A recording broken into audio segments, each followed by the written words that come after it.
I'm Jim Richardson. I'm a photographer for National Geographic magazine.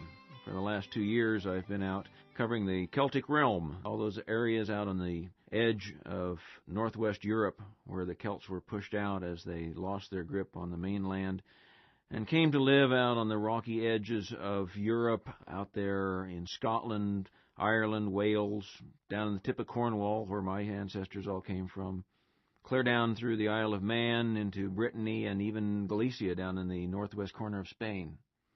That living out on the edge of the countries really forged their character. It is one of the things that distinguishes them as an enduring people who have not given up. It sort of fragmented them, but now they find themselves coming back together, united by a shared vision and an indomitable spirit.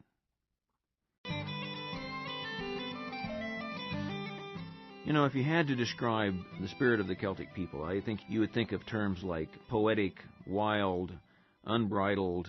They're sort of your Wild West cousins who never entirely got civilized, but they're great fun to be around, and you can see that in all kinds of places. You can go down to Galicia, and here they are out there wrestling horses, wild horses, to the ground at our Rapas das Bestas. I loved going up to Edinburgh to the May Day festival up on Calton Hill at midnight, you know, with the May Queen coming out and leading her entourage through the pagan stations of air and fire and earth. It's very primal. It's very much a sense of grabbing a hold of the wildness and going along for the ride. And it's very much rooted in the earth and almost what you might think of as hard living, but also hard fun. And every time you go into one of those pubs in Ireland or a tavern down in Galicia, you see how music is the very soul of their life. It is at the heart of their being, and if you go in there, you'd better be willing to wait till midnight till things really start going and be there till 5 in the morning when the dancing stops. It is not for the faint of heart and is not for anyone who doesn't want to be fully involved.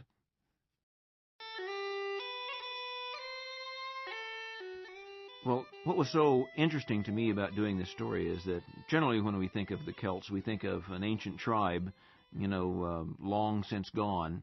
And that's not the case. The Celts are a living group, a living culture that's growing and expanding, attracting new influences all the time. And everybody seems to want a piece of it. Very often, too, you have blood Celts, those Celts who have some deep ethnic link through the Celtic world. But you also now have Celts of the spirit and Celts of the heart. You can see them in those 20,000 people who gather together at Stonehenge. You can see it when a tour group comes through from Minnesota to lay their hands on the stones at the Giants Ring outside of Belfast. All those people who go out to Inishmore, part of the Aran Islands on the west coast of Ireland. When a Japanese couple comes from Tokyo to be married by a Celtic priest in an ancient ruins of a Celtic church. All of that is part and parcel of people being drawn by the magic and hoping to be part of it.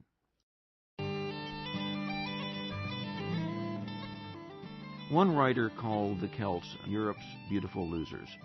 And there is amongst them that sense that there was a glorious past that is gone, and yet there is also always amongst them this longing hope for a new future that will be even more glorious.